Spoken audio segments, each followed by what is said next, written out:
자, 시작을 할게요. 요번 주에 우리 강의할 내용은 분석 파트에서 네 번째인 기술 분석이에요. 그래서 우리 이제 전체적인 윤곽을 보자면은 전체적으로 분석, 리서치 파트가 있고, 그 다음에 디자인 파트가 있고, 그 다음에 개발이 있고, 그 다음에 테스트하고 유지보수 또 개선하는 파트가 있다고 봤었을 때, 제일 첫 번째 파트인 리서치 파트는 4개로 구성이 되어 있어요. 그 4가지가, 첫 번째가 사용자 분석, 유저에 대한 분석. 두 번째는 그 사용자가 어떤 일을 하는가 또는 어떤 행위를 하는가에 대한 행위의 분석. 그 다음에 세 번째는 그 사용자가 그 일을 어떤 맥락에서 하느냐 하는 맥락 분석. 그게 세 번째였고, 이제 요번이 마지막이에요. 그러면은 그런 사용자가 그런 환경에서 그런 과업을 갖다가 달성하기 위해서 현재 우리가 제공해주는 여러 가지 우리가 받을 수 있는 여러 가지 기술들 중에서 어떤 기술들이 가장 포텐셜이 클까를 바라보는 게 이제 기술 분석의 파트예요. 그래서 어떤 경우에는 우리가 사용할 수 있는 기술이 다 이미 정해져 있으니까 굳이 이 기술을 갖다 분석한다는 게 의미가 없을 수도 있지만, 요새 가지고 있는 대부분의 디지털 제품이나 서비스들은 그게 꼭 최고 또는 최신의 기술이 아니더라도 어떤 기술을 갖다가 우리가 만드는 또는 사용할 수 있는 가능성이 있느냐를 분석하는 게 실제로 제품을 만들어내고 서비스를 만들어내는데 굉장히 중요한 영향을 미치는 거예요. 그래서 이 기술 분석과 관련돼 가지고 뭐 여러 가지 그 아이템들이 있지만은 일단 이 기술과 관련된 내용들을 갖다가 크게 보면은 우리 그 디지털 플랫폼이라고 하는 것과 플랫폼과 컴포넌트를 갖다 구별할 필요가 있어요. 그래서 플랫폼이 어떤 것들이 있고 그 다음에 컴포넌트들은 어떤 것들이 있는가 하는 거에 대해서 일단 좀 얘기를 해보려고 그래요. 그래서 우리 디지털 플랫폼은 뭐고 어떠한 분류가 있고 더 중요한 것 중에 하나가 이제 어떤 추세로 변형돼 나가느냐 하는 거고, 컴포넌트는 이제 여러분들 잘 아는 입력 장치, 출력 장치 이런 것들인데 이 부분은 이제 다들 잘 알고 있으니까 빨리 넘어갈게요. 그 다음에 이제 그런 기술을 분석하는 방법론으로 크게 3가지 정도의 방법론들이 있어요. 어떤 거는 그 기술을 사용하는 사용자의 경험을 분석하는 경험의 입장에서 기술을 분석하는 거고, 두 번째는 혁신성, 그 기술이 얼마나 혁신적인 기술이냐 하는 그 기술의 혁신성을 분석하는 기술 분석이 있고, 그 다음에 세 번째로는 그 기술이 얼마만큼 사업성이 있는 기술이냐, 그러니까 우리가 그걸 이용을 했었을 때 실제로 얼마나 사업에 적용할 수 있느냐 하는 사업성을 볼 수 있어요. 그러면은 이런 혁신성이나 사업성이나 경험 기반이나 이런 것들은 하나의 기술을 바라보는 3가지의 시각이라고 생각을 하면 돼요. 그렇다면은 뭐 당연히 어떤 기술이 진짜 제대로 우리가 활용됐었을 때 큰 도움이 되겠다 싶으면은 그 3가지를 수면이 얼마나 멋쩍었겠어. 야, 다들 지금 캔 있으면 빨리 지금 같이 떼라, 야. 그래가지고, 그거 걱정 안 하고 깰 수 있게. 자, 그래서 그런 3가지 측면에서 하나의 기술을 바라보자. 라는 게 이 기술 분석 방법론이라고 볼 수 있어요. 그래서 그 3가지에 대해서 간단히들 한번 나눠볼게요. 우리가 가지고 있는 그 기술에 대한 잘못된 편견들 중에서 이제 가장 큰 잘못된 편견이 난 이거라고 생각해. 그러니까 최신의 기술이 항상 제일 좋은 거다. 그러니까 기술이 계속 발전하고 진보하니까 뭐든지 가장 최근에 나온 기술이 가장 좋은 걸 거다. 이렇게 생각을 하고 있는데, 이 그림은 이제 우리 저 카이스트의 오준호 교수라고 우리 휴보 만드는 사람이 저랑 이제 한 몇 년 동안 같이 무슨 일을 했었어요. 그래서 일을 하면서 우리 같이 얘기를 하면서 나왔던 얘기 중에 하나인데, 아니다 이거예요. 그러니까 최신의 기술은 결코 좋은 기술이 아니다. 그러면서 하는 말이 이제 이 그래프를 갖다 얘기를 해줬어요. 이게 기술이 이렇게 발전을 하고 그 다음에 사용자의 기대 수준은 이런 그래프를 그린다 이거예요. 자기가 이렇게 대부분, 나도 굉장히 그런 것 같아. 대부분의 기술들이 이런 패턴을 가지고 가는데, 그런 패턴을 갖다 가져가기 때문에 처음 도입기, 기술이 도입했었을 때, 최신의 기술이었을 때, 그때는 사용자가 생각하는 기대 수준하고, 실제로 기술이 해줄 수 있는 파트가 너무 큰 차이가 난다는 거예요. 이때 들어온 사람들은 다 망한다는 거지. 그때, 그리고 이때 이 기술을 갖다가 쓴, 제품이나 서비스들은 다 망한다는 거예요. 그래서 생각해보면 그런 것 같아. 나는 굉장히 럭키했어. 내 인생을 갖다 이렇게 생각해보면 굉장히 럭키했던 게, 이 정보 기술의, 새로운 정보 기술이나 이런 게 만들어지는 그때그때 현장에서 있을 수 있어서 참 럭키했는데, 지금도 기억나는 것 중에 하나가 처음 이 월드 와이드 웹이라고 하는 게 나왔을 때. 그래가지고, 그때 그 첫 쇼핑몰, 우리나라의 첫 쇼핑몰 만드는 프로젝트에 참가를 했었댔어. 그게 뭐 여러분들 상당히 오래된 얘기일 텐데, 이런 얘기 하지 말아야 돼. 계속 늙어 보인단 말이야. 그때가 이제 업체가 무슨 업체였냐면 한솔이라고 하는 업체. 지금 기억도 안 나지? 그렇지. 도시락 말고. 그래서 거기서 쇼핑몰을 갖다 만들었는데, 그 한솔그룹에서 만든 쇼핑몰이었는데, 그때 생각하면은 기가 막혔댔어요. 뭐가 기가 막혔냐면 그 시절에, 그게 96년, 95년, 96년 이럴 때였는데 3D 쇼핑을 했댔어. 그래가지고 이 제품을 갖다가 이렇게 돌려볼 수도 있고, 위에서 볼 수도 있고, 밑에서 볼 수도 있고, 이렇게 제품을 갖다가 이렇게 업사이드 다운 시키거나 레프트 라이트를 갖다 회전시키거나 이럴 수도 있었댔어요. 기가 막힌 그런 컨셉을 가지고 실제로 그 풀 스케일의 쇼핑몰을 만들었어. 요새처럼 뭐 툴 이용한 것도 아니고 완전히 from the scratch로. 문제점이 뭐였을까? 유지비가 많이 든다. 유지비 많이 들어서 망했지. 또 어떻게 사용하는지 모르겠다. 또 그것도 있고, 또 하나 낯설어서 안 쓴다. 그것도 그렇고, 또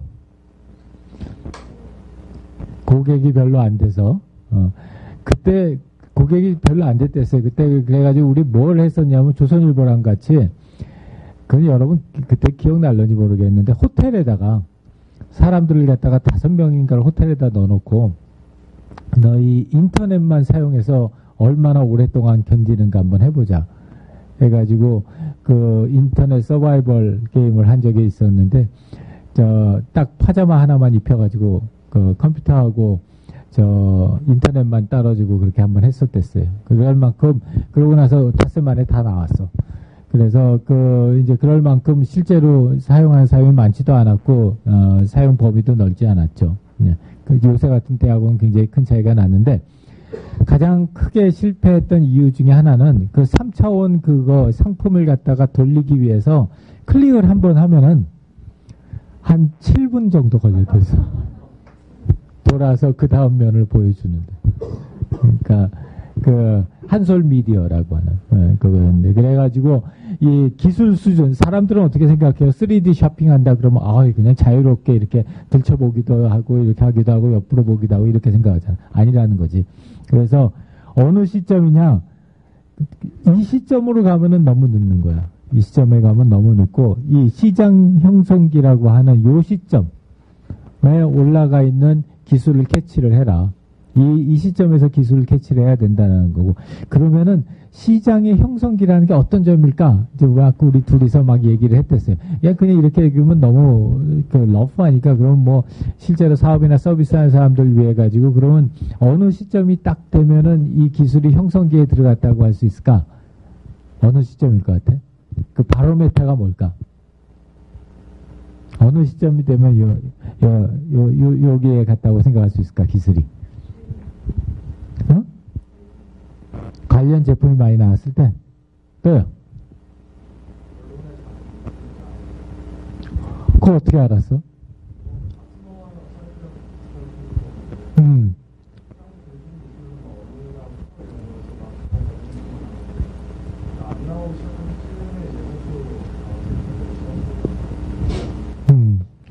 준식이가 아주 정확하게 얘기를 하셨어요.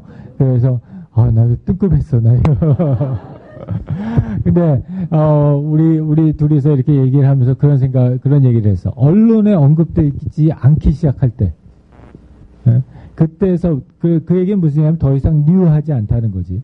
더 이상 뉴하지 않고, 더 이상 그 기술을 갖다 이용해가지고 무엇인가를 만들었다는 게 언론에 올라가지 않는 그 시점. 그 시점이 요 시점일 거다 이거지. 그리고 아까 민지가 얘기했던 여러 가지 제품이 나오는 시점이 이제 요 시점에서 나오는 시점이고. 그래서 그 사이에 있는 요 타임 바운더리를 갖다가 잘 이용하는 그런, 기술 분석이 필요한 거지, 무조건 제일 최신의 거가 필요한 건 아니라는 거예요. 두 번째는 제일 비싼 기술이 무조건 제일 좋은 기술일 거다. 라는 게 이제 두 번째 기술에 대한 편견이라고 생각을 해요. 근데 이 그림은 아마 여러분 특히 이제 경영학하는 사람들, 특히 이제 혁신, 기술 혁신 이런 이론들 배운 사람들은 한 번씩들 봤을 그런 그림이고, 이게 이제 파괴적 혁신이라고 하는 아주 유명한 하버드 대학의 크리스찬 교수의 이론이고요. 이 이론에서 보게 되면은 기본적으로 무슨 얘기를 하고 있냐면, 물론 더 높은 고품질의 기술이 더 좋기는 하지만 그 기술이 어느 순간을 넘어가 버리면 그때는 더 이상 고품질의 기술이 좋은 기술이 아니라 그 기술의 필요성을 아예 없애버리는 그런 사회적인 또는 시장의 변화가 오게 된다는 거예요. 그렇기 때문에 무조건 좋은 기술 따라서 쭉 따라서 올라가는 게 항상 좋지는 않다는 거예요. 그래서 내가 그 기술 분석과 관련돼서 일반적으로 가지고 있는 사람들의 편견, 무조건 제일 최신의 기술이 좋고 제일 높은 퀄리티의 기술이 좋다 이런 건 아니라는 거예요. 그래서 이 디지털 기술에 대한 분류들을 갖다 많이 하는데, 아마 여러분들 요새 가가지고 보게 되면 플랫폼이라고 하는 얘기들을 많이 들을 거예요. 돈을 벌려면 플랫폼 사업을 해야 된다.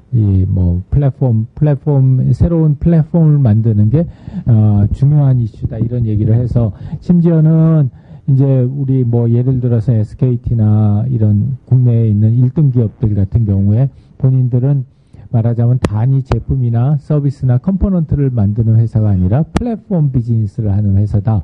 이렇게 얘기들을 해요. 플랫폼이라는 거는 다들 잘 알고 있겠지만, 예를 들어서 자동차다. 그런 저런 거 있잖아. 아반떼 플랫폼을 가지고 뭘 올려놓으면은 그게 무슨 차가 되고, 거기다 뭘 올려놓으면 무슨 차가 되고. 이게 무슨 얘기냐면, 기간이 되는 기간 구조, 베이직한 아키텍처는 똑같은데, 거기에 어떤 컴포넌트를 갖다가 넣었다가 뺐다가 함으로써 새로운 제품이나 서비스를 만들 수 있는 그 베이직한 아키텍처와 컴포넌트들의 합을 우리가 플랫폼이라고 그래요.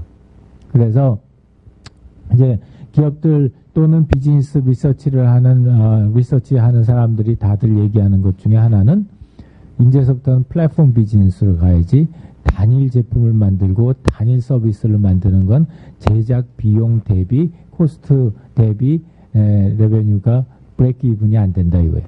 그러니까 한마디로 투자 대비 수익이 나오기가 힘들다는 거예요. 그래서 이 플랫폼 비즈니스를 갖다 가는 쪽을 갖다 상당히들 많이들 얘기를 하고 있고요.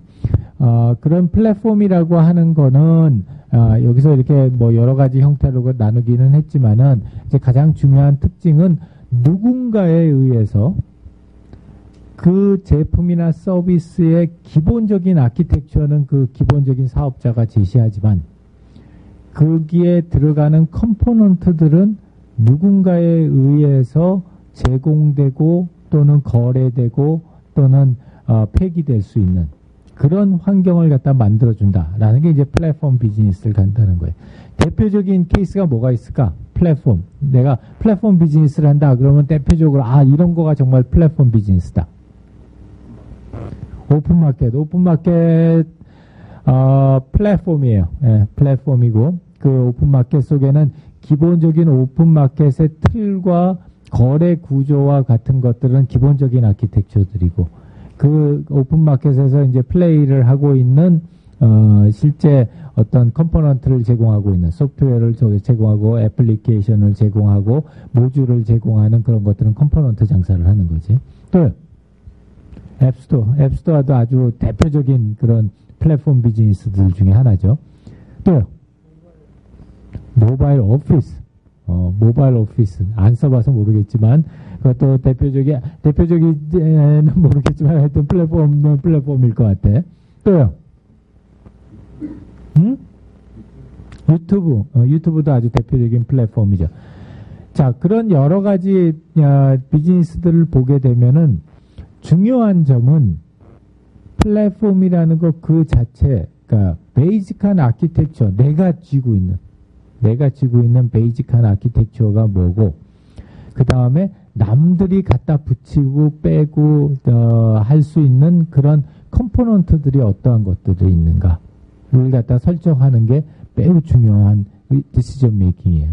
그래서 내가 어디까지 이건 내 거, 손대지 마 라고 하는 파트가 있고, 그 다음에 거기다가 그래 이건 니네들이 이제 마음대로 갖다 붙여 라고 하는 그 연결고리를 갖다가 만드는 그런 디시전 메이킹을 하는 게 굉장히 중요한 이슈들이에요. 그래서 이제 우리 연구실에서 했던 연구 중에 하나, 이제 지금 페이퍼로 지금 서미션 되어 있는 연구 중에 하나는, 예를 들자면은 트위터 같은 게 대표적인 플랫폼 중에 하나예요. 그러면은 트위터 같은 경우에 보게 되면은 실제로 트위터 본사가 가지고 있는 아키텍처는 굉장히 작아요. 내용도 작고, 그 다음에 실제 그걸 갖다가 가지고서 make profit을 할 수 있는 여지도 굉장히 작다고. 근데 아주 절묘하게 본인이 가지고 있는 베이직한 아키텍처하고 다른 컴포넌트들을 붙일 수 있는 그런 연결고리들을 갖다 잘 만들어놨어요. 그래서 트위터 같은 경우에 지금 보면은 전체 사용 인구가 100%다. 그러면은 100% 중에 실제로 트위터라고 하는 베이직한 아키텍처를 통해서 들어오는 사람들은 20%가 채 안 돼요. 나머지 80%는 다 뭘 통해서 들어오느냐? 우리가 소위 말하는 TPA가 Third Party Application Developer들. 그래서 그 Third Party를 해서 만들어낸 그런 애플리케이션을 통해서 들어오는 것들이 80%가 넘는 거예요. 근데 전체적인 트래픽은 트위터의 트래픽으로 잡히지.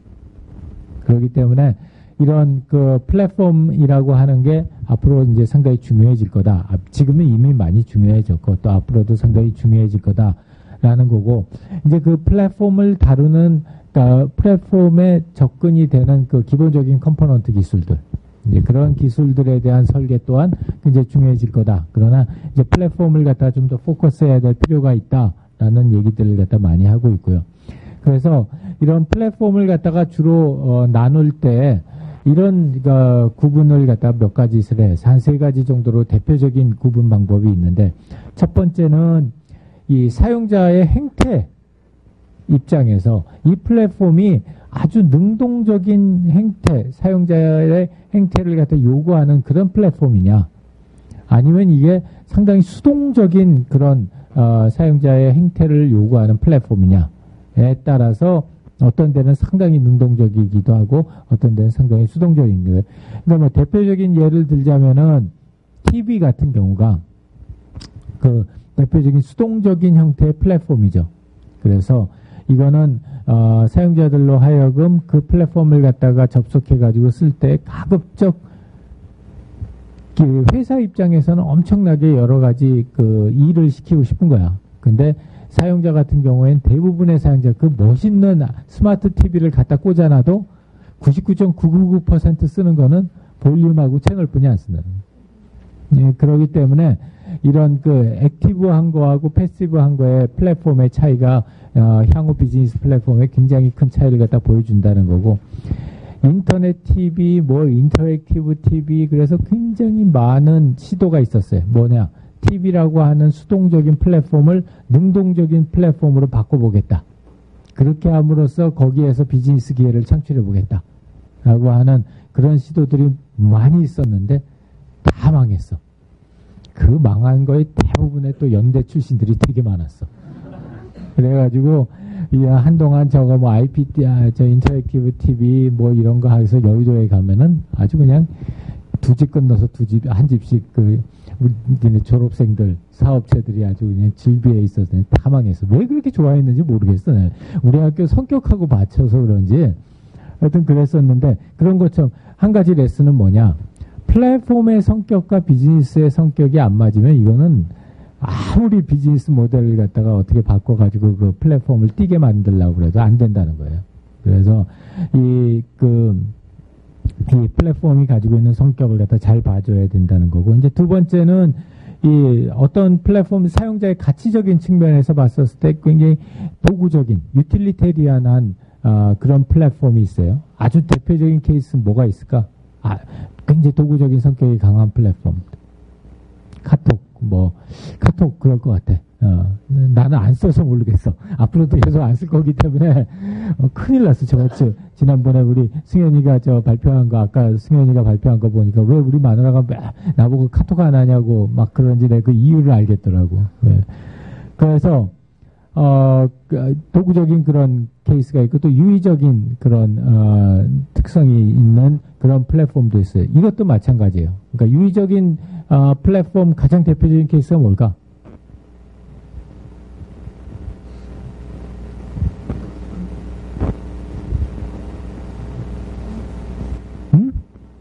음악 서비스 같은 경우도 아주 대표적인 그 유의적인 서비스예요. 그러니까 기본적으로는 그거를 사용하는 그 자체를 통해서 밸류를 받는 거. 그게 이 헤도니스틱한 그런 플랫폼의 특징들이에요. 그러니까 그런 플랫폼들은 기본적인 목적은 많이 오래 체류할 수 있게 만들어줘야 되는 거예요. 오랫동안 체류할 수 있도록 만들어줘야 되는데, 이것도 마찬가지로 내가 매우 유틸리티리한 플랫폼을 가지고 있는데 비즈니스 모델을 예를 들어서 오랫동안 머물러 있어야지 맥 프로핏을하게 만들어 놓으면 이것도 역시 비즈니스 모델하고 이 플랫폼의 성격이 맞지 않아서 파탄이 나는 그런 케이스가 돼요. 그 다음에 개인용이냐 공유용이냐, 이것도 플랫폼 구분에 있어서 매우 큰 의미를 가지고 있어요. 특히 이제 예를 들자면은 우리 그 디지털 뷰 같은 거, 지하철 정류장에 있는 디지털 뷰 같은 경우에는 아주 대표적인 그 공공 또는 퍼블릭 플랫폼이고, 이제 거기서 정말 넣지 말아야 될 애플리케이션이 뭐가 있을까? 예를 들자면 이메일 같은 거. 거기서 이메일을 갖다가 확인하게 하는 애플리케이션을 넣는다. 그런 트라이도 사실은 많이 있었어요. 이거 사람들 많이 보게 해야지, 페이지 뷰가 올라가가지고 우리가 조금 더 많은, 되게 라이센스 관계가 복잡했어, 그 비즈니스가. 그래가지고, 기기 만드는 회사 따로 있고, 컨텐츠 제공하는 회사 따로 있고, 거기 설치하는 회사 따로 있고, 그 설치권을 가지고 있는 회사 따로 있고, 해가지고 하여튼, 인벌브되어 있는 회사들이 굉장히 많았었는데, 그런 경우에 이제 그 애플리케이션을 헤비하게 만들어서 모든 사람이 해피하게 하려고 하거든. 그래서 여러 가지를 갖다 넣긴 하는데, 그것들 중에 이런 개인성이나 공공성하고 위배되는 그런 케이스가 나타나게 되면은 못 뜨는 거예요. 그래서 이런 플랫폼의 성격을 갖다가 파악하는 게 상당히 중요하고요. 자, 플랫폼의 변화 추세를 보면은 첫 번째는 편제화예요. 유비쿼터스화 됐다 그러죠. 그러니까 과거에는 우리가 플랫폼을 얘기를 할 때는 대부분이 상당히 전문가들, 소수의 전문가들이 사용하는 플랫폼들을 많이 얘기를 했었어요. 그래서 유닉스 환경이다 그런다든지, 아니면은 하여튼 상당히 소수 특정 부류의 사람들이 사용하는 플랫폼 얘기를 많이 했다면, 요새는 거의 대부분의 새로운 디지털 제품이나 서비스들은 플랫폼을 지향하고 만들어져요. 그렇기 때문에 거의 모든 사람들이 이런 디지털 플랫폼을 사용하는 잠재적인 사용자라는 거고요. 그 다음에 사용 환경도 상당히 편제화됐죠. 그래서 여러분들 지금 아까 방금 전에 우리 조교가 자랑하는 아이패드 미니 샀다고 자랑하는 작아지고 소형화되고 경량화될수록 어느 장소에서나 쓰는. 내가 내 애플리케이션 내 하드가 250GB인데 내 250GB에 한 100몇십 기가는 다 뭘로 쓸 것 같아? 이메일. 한 150기가 정도는 다 이메일이야. 150기가 정도는 다 이메일이고, 그 이메일 안에 거의 한 몇천 명의 커레스폰던스가 올라가 있는데, 그걸 못 옮겨요. 구글로. 언제 어떻게 될런지 몰라서. 내가 지금 막 심각하게 고민하는 것 중에 하나가, 이제는 구글로 옮겨야 되나. 지메일로 옮겨야 되나 하는 생각을 갖다 하게 되는 가장 큰 이유 중에 하나가 아웃룩에 있으면은 내가 클라이언트를 갖다 켜야지 일을 하잖아. 근데 이 구글이나 다른 웹메일도 마찬가지지만 이런 것들은 내가 언제 어디서나 일을 갖다가 할 수 있다는 그런 장점이 있기 때문에 편제화의 가능성이 높기 때문에 그래서 그런 현재의 시류를 갖다가 반영한 것 그런 차이점이 있고요. 두 번째 변화의 추세는 융합화예요. 융복합할 때 그 융합인데 그래서 이 한 네 가지 차원에서 우리가 융합을 볼 수 있어요. 첫 번째가 하드웨어의 융합. TV하고 컴퓨터하고 합쳐서 IPTV를 만들었다. 그러면은 그 하드웨어의 융합, 네트워크 융합. 그래서 정보통신망하고 방송망을 합쳐서 BCM망을 만들었다. 그러면 이제 이게 네트워크의 융합이고 소프트웨어 융합, 소프트웨어 패키지 만들었다. 그러면 이게 이제 소프트웨어 융합이고 컨텐츠 융합, 동영상 만들었다. 그러면은 컨텐츠의 융합들이죠. 그러니까 기본적으로 융합을 갖다가 하는 케이스들이 많아졌다는 거고 사실은 융합과 반대되는 개념 중에 하나. 다른 사람은 그게 반대라고 생각 안 하는 것 같은데 나는 그게 반대라고 생각하는데 나는 연동과 융합이 반대라고 생각해요. 연동은 뭐냐면, 대표적인 케이스가 클라우드 같은. 그러니까, 특히 이제 제로 클라우드나 신 클라우드나 이런 걸 갖다가 만들어서 실제로 사람들이 가지고 쓰는 건 굉장히 약하게 만들어 놓고 나머지는 그걸 갖다가 이제 클라우드에다 올려놓는다는 거지. 자, 그 연동과 융합의 가장 큰 차이점은 뭘까?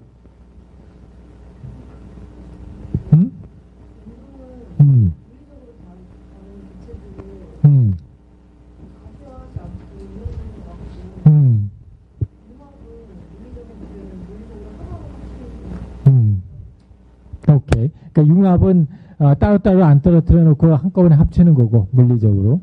그 다음에 연동은 따로따로 떨어놓고 그걸 갖다 연결시키는 거고. 그런 것 같아. 그래서 그 장점, 단점이 매우 달라요. 장점은 뭐가 있을까? 융합에. 저 핸드폰에다가 카메라 달아놓으니까 뭐가 좋아? 하나만 들고 다녀도 되고. 그리고 빨라. 그러고 반대로 카메라로 찍어서 핸드폰에다가 배경화면을 올려놓는 일을 한다. 내가 하는 짓이 그 짓인데.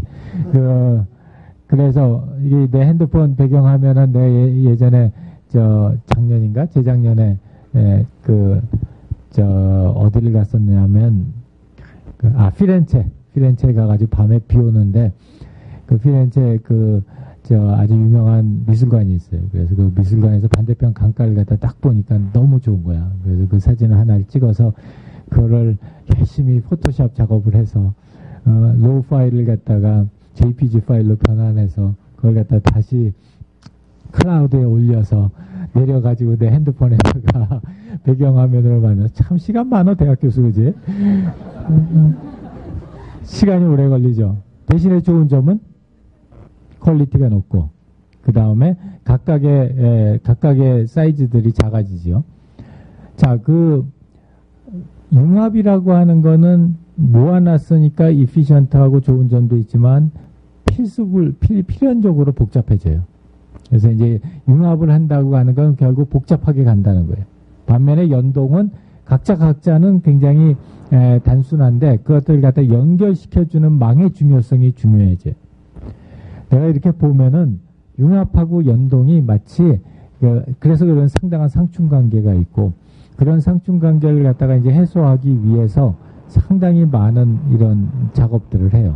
이렇게 딱 업계나 이런 이제 한 20년 이걸 갖다 보다 보니까 무슨 생각이 드냐면 이 새로운 서비스나 프로덕트를 만드는 게 사람들이 왜 그러냐 연대가 맞아야 된다, 사이클이 맞아야 된다 이런 얘기들을 하는데 그런 것 중에 하나가 뭐냐면 이런 작용 반작용을 그 사이클을 갖다 볼 수 있는 것 그게 상당히 중요하다는 생각이 들어요. 무슨 얘기냐면 이게 이제 우리가 융합을 갖다가 한번 해본다고 그러면 이렇게 묶어놓으니까 꽤 재밌네. 이거 상당히 상품 가치도 있네. 그럼 요것도 한번 융합해볼까? 저것도 한번 융합해볼까? 그러면은 점점 개별적인 서비스나 프로덕트들이 무거워져.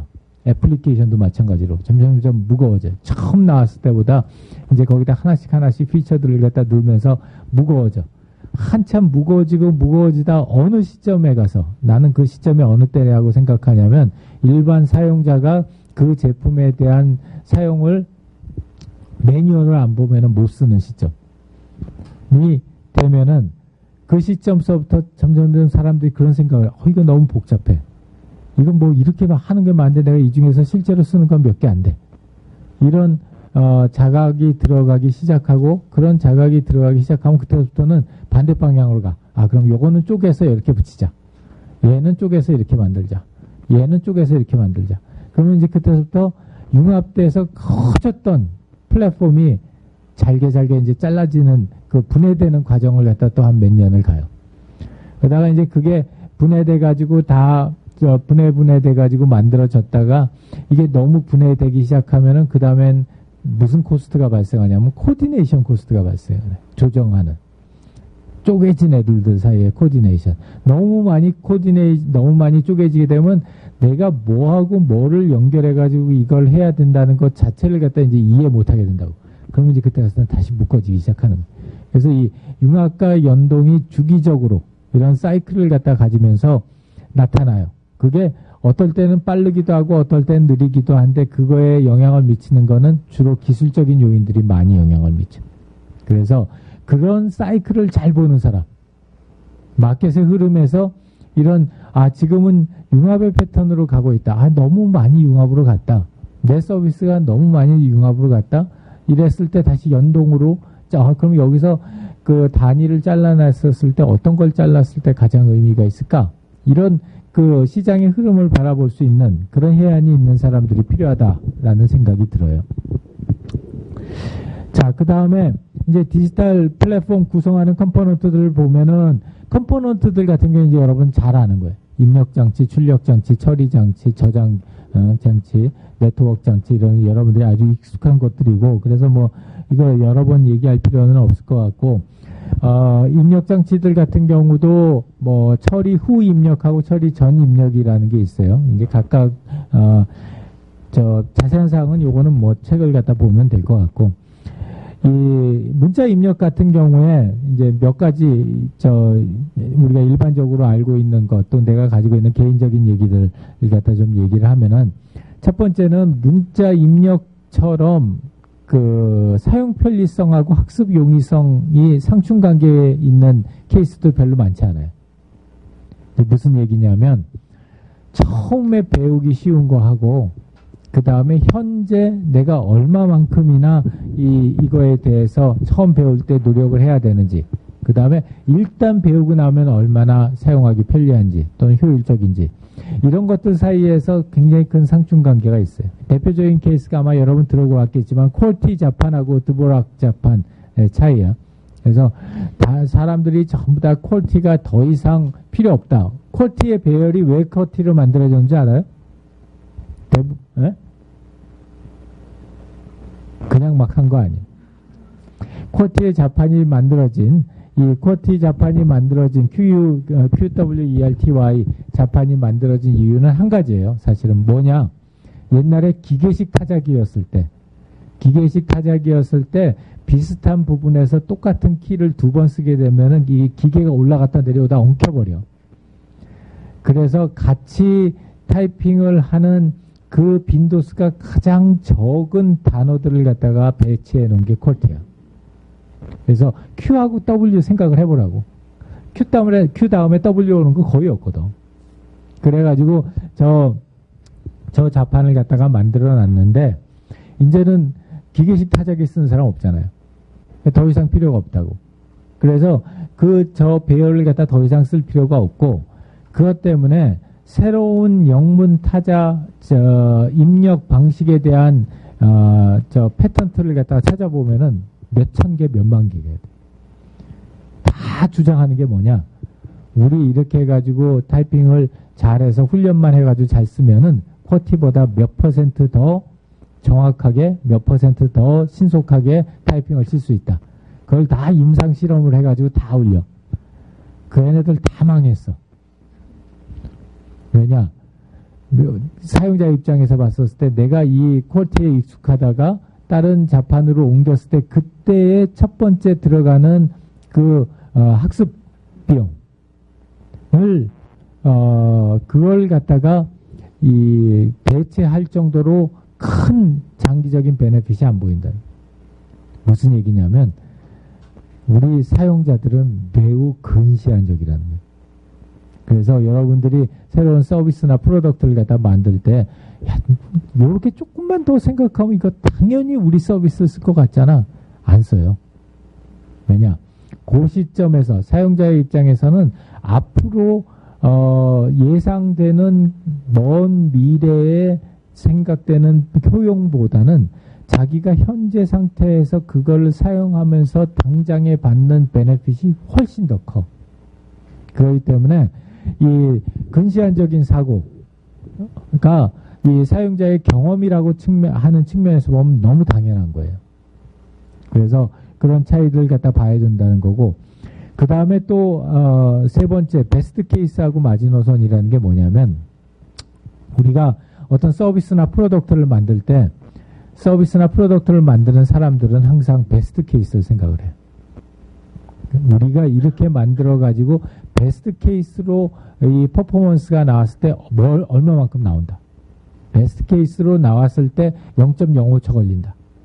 그렇게 0.05초 걸리게 되면은 전체 서비스 사용 인구, 카톡에 대한 대항마를 만들었다 그래봐. 그러면은 0.05초를 우리가 단축함으로써 키보드 들어가는 또는 문자 전송하는 속도를 0.5초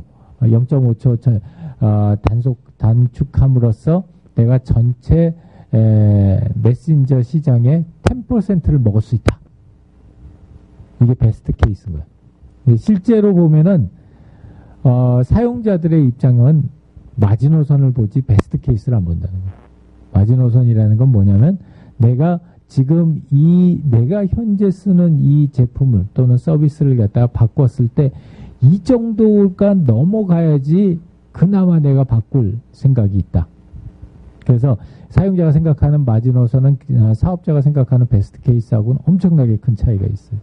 그 차이가 가장 많이 드러났던 것 중에 하나가 입력장치 부분이에요. 자, 그래서 여러 가지 입력장치들이 있고요. 위치 입력, 아까 얘기했던 건 문자 입력이고, 이 위치 입력 같은 경우에도 우리가 이 직접 위치하고 간접 위치가 있어요. 직접 위치라는 건 직제로 거기에서 갖다 대는 거고, 간접 위치라고 하는 거는 뭔가 고기가 아닌 다른 환경에서 그 위치를 지정하는 건데, 대표적인 케이스가 간접 위치 같은 경우가 마우스예요. 여러분들이 너무 당연하게 보겠지만 내가 마우스를 움직일 때 내 손은 이쪽에 있지, 마우스 위에. 그렇지만 내가 실제로 조작하고자 하는 대상은 스크린 위에 있다고. 그래서 이 차이가 나는 게 간접 위치하고 직접 위치의 차이인데, 우리가 여기에 있는 그림처럼 이 PDA, 이 스타일러스 펜을 써가지고 하던 PDA하고 마우스하고 그 다음에 실제로 터치를 했던 햅틱폰이나 또는 이 아이폰 계열을 보게 되면 직접 위치 입력이라고 하는 게 이렇게 중요한 그 효과를 가지고 있구나. 실제로 우리가 모바일이나 이런 데에서 봤었을 때 직접 위치 입력을 갖다가 사용한 모델들이 굉장히 많잖아요. 그만큼 이제 사람들은 뭔가 직접적인 조작을 갖다가 하는 걸 좋아해. 나는 이게 정말 이해 안 되는 것 중에 하나가 윈도우 8이야. 그래서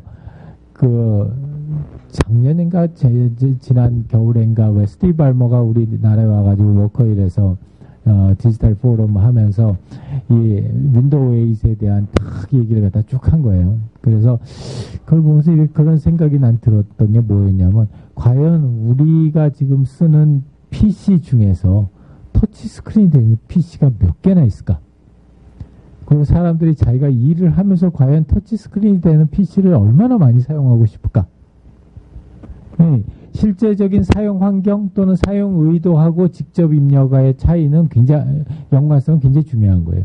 사람이 그걸 갖다가 직접 입력을 하고자 하는 의도가 있는 환경에서 직접 입력을 제공하는 것과 그렇지 않은 것의 차이는 큰 차이가 있는 거죠. 핸드폰 처리 마찬가지고요. 그래서 이런 각각에 대한 위치들을 갖다 보게 되면은 뭐 기본적인 내용들을 알 수가 있어요. 출력 장치는 시각, 청각, 촉각, 사람들에게 자극을 제시하는 그런 장치들이고, 역시 여러 가지 장치들이 있어요. 자세한 거는 우리 보면 되고, 나는 핸드폰에서 저 고스톱, 고돌이 뜨는 게 너무 좋은 예 중에 하나라고 생각해. 왜냐? 작잖아. 작고 딱 사이즈가 화폐짝 사이즈잖아.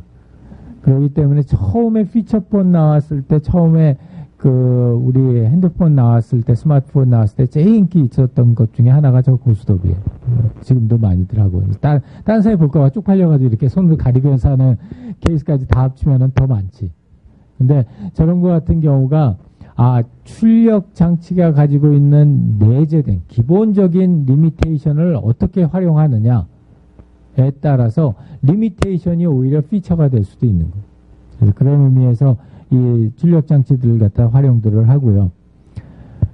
저장 장치는 자세한 내용 여러분 다 아니까 넘어가도 될 것 같고, 네트워크 장치, 우리가 과거에는 사실은 네트워크 장치라는 게 그다지 그렇게 중요하지 않았다면은, 이제는 뭐 갈수록 중요해지는 게 네트워크 장치고, 이 네트워크 장치가 가지고 있는 중요성은 이렇게 생각해 보면 돼요. 이제 연동을 하던 아니면 융합을 하던 다른 기기나 장치들과의 연동 가능성이라는 거는 자기 자체 제품보다도 훨씬 더 중요한 경우가 많이 있고, 그랬을 때 가장 중요한 것 중에 하나는 반응성이라는 거죠. 반응성이라고 하는 걸 갖다가 우리가 높이기 위해서는 당연히 네트워크 장치의 중요성이 높아질 수밖에 없는 거고, 그래서 네트워크 장치들이 많고요. 자, 처리 장치랑 관련돼서는 이제 대표적인 이제 나중에 조금 있다가도 얘기하겠지만, 차고도 넘친다 라고 하는 게 아주 적절한 표현인 것 같아요. 무슨 얘기냐면, 처리 장치라고 하는 게 우리 PC 같은 경우에 일반적으로 보게 되면, 우리가 가지고 있는 노트북의 전체적인 가격을 100만 원이라고 했을 때, 그 100만 원 중에서 이제 중앙 처리 장치가 차지하는 비중이 있잖아요. 그 비중 중에 일반 사람들이 몇 퍼센트나 사용할 것 같아요? 100만 원이다. 그러면 100만 원짜리 노트북을 샀다. 선이는 몇 퍼센트나 쓸 것 같아요? 5만 원? 그래도 양심적이네. 100만 원짜리 사서 5만 원. 일반적으로 보게 되면은 10만 원 이상 사용하는 사람이 거의 없다는 거예요. 그게 무슨 얘기냐면, 거의 대부분의 사람들에게 현재 노트북이나 PC는 차고도 넘치는 거예요. 처리 장치는. 그게 첫 번째 이유고, 두 번째 이유는 이 어떤 서비스나 프로덕트의 처리 속도라고 하는 거는 최소량의 법칙이라는 거는 아무리 프로세스가 빨라도 필요 없다는 거예요. 각각의 버스나 각각의 입출력 장치나 이런 것들에 다 연관이 됐었을 때 전체적인 스피드가 나온다는 거니까. 그래서 처리 장치는 그만큼 그런 이유 때문에, 요새 한번 곰곰이 생각해 보세요. 비록 소녀시대가 인텔 칩을 갖다 선전을 해도 우리 지금 나오는 인텔 칩에 대한 그런 스펙을 갖다 외우는 사람 별로 없다고. 근데 과거 10년 전만 해도 인텔에서 새로운 칩이 나오면 스펙을 다 외웠댔어. 그 이유가, 이제는 여기서 엑스트라로 올라가는 퍼포먼스에 대해서는 사람들이 감지하기 어려워졌다는 거예요. 그래서 처리 장치 그렇고요. 자, 통합적인 기술 분석 방법론은 아까 얘기했듯이 세 가지 측면, 하나의 기술을 볼 때 세 가지 측면에서 봐야 된다. 첫 번째 측면은 사용자의 경험. 과연 내가 이 기술을 이 기술을 채용했을 때 사용자가 중요하게 생각하는 경험적인 요소를 얼마만큼이나 소구할 수 있을까? 현실화시킬 수 있을까? 두 번째는 기술의 혁신성 측면. 과연 내가 지금 만든 게 아까 우리 봤던 그 기술 혁신의 그래프상에서 봤었을 때 어느 시점에 있는 기술일까? 그리고 이제 세 번째가 그 시장 중심으로 내가 이 기술을 갖다 넣었을 때 사업성의 측면에서 어느 정도 이 포텐셜을 가지고 있는 기술일까? 이 세 가지 측면을 다 봐야 된다는 거예요. 그리고 그 세 가지 측면을 갖다가 다 보는 그 각각을 보게 되면 첫 번째가 경험 기반 기술이고요. 경험 기반은 유용성, 사용성, 감성 플러스 맥락적인 특성까지 해가지고 네 가지 점을 갖다가 보아야 된다는 거고 각각에 대해서 기본적인 쓰임은 똑같아요. 뭐냐면은 우리가 유용성이다, 사용성이다, 감성이다. 기본적인 메시지는 뭐였냐면 100% 모든 사용성을 만족시키는 100% 모든 감성을 만족시키는 100% 모든 가치를 만족시키는 제품이나 서비스는 불가능하고 만들지도 말아라. 결국에는 우리가 이제 사용자 분석하고 과업 분석을 하면서 중요하게 생각하는 가치가 뭐였다. 그리고 중요하게 생각하는 핵심 사용 속성이 뭐였다. 그리고 중요하게 생각하는 감성적인 요소가 뭐였다. 라는 게 나와 있으면은 그 요소들을 포커스해서 그 요소들이 이 제품에 의해서 얼마만큼이나 충족될 수 있을까. 물론 여기서 이제 한 가지 얘기하고 싶은 거는 뭐냐면 이걸 풀 스케일로 가려고 그러면 이거 하나만 가지고서도 몇 달이 걸려요. 이제 이게 소위 말하는 기술 로드맵을 짠다는 거예요. 회사에서 그러잖아. 11월, 12월 되면 우리 로드맵 짠다고. 그래가지고 하면은 한 삼성전자 같은 경우에 2년 로드맵, 5년 로드맵 짠단 말이야. 반도체 같은 경우에 10년을 짠다고. 그러면은 이제 그런 걸 갖다 할 때 당연히 그렇게 엄청난 노력을 들이더라도 불확실성이 있어요. 제대로 막 뭐 정확하게 이걸 갖다 다 파악할 수 있는 거 아니야.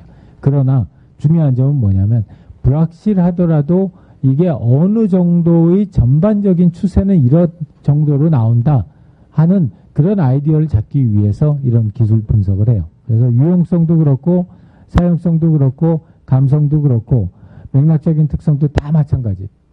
그러니까 우리가 앞에서 맥락 분석, 과업 분석, 사용자 분석을 하면서 파악해냈던 그런 유용성, 사용성, 감성이나 맥락에 대한 기본적인 그 자료들이 이 사용자라고 하는 거에 대한 가중치로 들어가는 거예요. 그리고 기술에 대해서 평가하고. 그래서 사용자가 중요하게 생각하는 가중치 곱하기 기술의 잠재력을 곱하게 되면 그 기술이 가지고 있는 전체적인 잠재력이 나오는 거죠. 우리 사용자에 대한.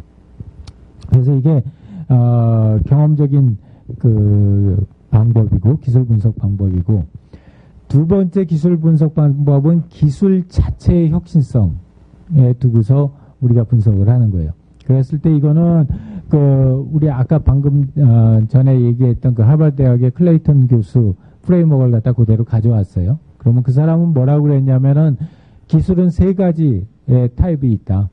첫 번째가 점진적인 혁신 기술, 인크리멘탈한 이노베이션 기술이 있고, 두 번째는 가격 파괴적인 혁신 기술이 있고, 세 번째는 시장 파괴적인 혁신 기술이 있다.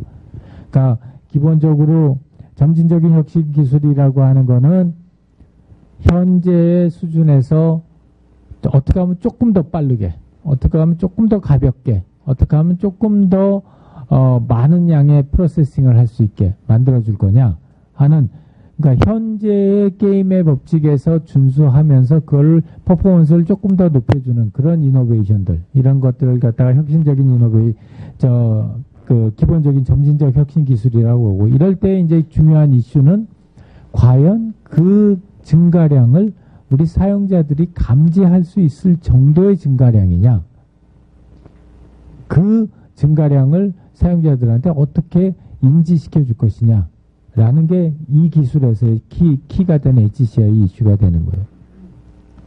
두 번째는 가격 파괴적인 혁신 기술.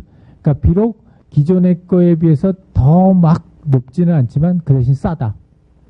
를 갖다 가지고 있는 그런 기술들, 가격을 갖다 낮춰주는 그런 기술들이고, 시장 파괴적 혁신 기술 같은 경우에는 그 기존에는 없었는데, 이 시장이 없었는데 기존에 있는 시장을 아예 없애버리고 새로운 시장을 만들어내는 그런 기술들, 대표적인 것들이 기존의 사람들이 어떠한 이유에서든지 못했던 것들을 갖다가 사용하게 해줄 수 있는 거. 그래서 뭐 예를 드는 게 이런 거예요. 닌텐도 위 같은 경우. 기존에는 이런 형태, 그러니까 기본 택틱을 이용을 해가지고 이런 3D 그래픽을 갖다 써주려면은 범용 기계를 쓰려면 엄청 비쌌댔어요. 그래서 나도 지금도 기억이 나는데 우리나라에 처음 3D 스캐너가 나오고 이 3D를 할 때는 기계가 몇 대 없었는데 어디 있었냐면 테크노마트 있잖아, 구이동에. 테크노마트에 20몇 층서부터가 이 기술지원센터가 있었댔어. 그래서 중소기업들이 자기 기술은 없는데 이런 걸 만들고 싶으면은 거기 와가지고 그 기술을 갖다서 활용을 할 정도로 비싼 기술이었어. 근데 이걸 갖다가 줄여서 딱 게임에 포커스 해가지고 이런 닌텐도 기계를 만들어냈다고. 그러고 그 기존에는 자기네 집에다가 이런 걸 도저히 못 갖다 두던 엄청난 많은 사람들에게 이 집에다가 이런 기계를 하나씩 만들어 두게 한 거예요. 기타 뭐 여러 가지 이유가 있는데 그런 이유들 때문에 이 시장 파괴적 혁신 기술이 가지고 있는 중요성이 크다 이거고요. 마지막으로 세 번째 기술 분석은 이 사업성을 기반으로 한, 이건 이제 우리 경영학과에서들 많이 하는 사업성을 기반으로 한 기술 분석이고, 크게 6가지 정도를 봐요. 시간 관계에서 아주 간단하게 얘기하면, 첫 번째, 내가 이 기술을 사용하면 기존에 끌어들이지 못했던 새로운 사용자 집단을 끌어들일 수 있을까? 그게 첫 번째야. 두 번째는 내가 이 기술을 사용하면 내가 기존에는 제공하지 못했던 새로운 가치를 제공할 수 있을까? 이게 두 번째고, 세 번째는 내가 이 기술을 사용하면 지금까지는 좋기는 좋았고 사람들한테 좋은 밸류를 제공해 주긴 했는데 이익을 낼 수 있는 방법이 영 애매모호했는데 내가 이 기술을 활용하면은 적정한 수준의 이익을 얻을 수 있는 그런 기반을 마련할 수 있을까? 라는 게 세 번째. 네 번째는 내가 이 기술을 갖다가 활용함으로써 지금까지는 내가 컨트롤하지 못했던 경쟁 관계를 컨트롤할 수 있을까? 이게 네 번째.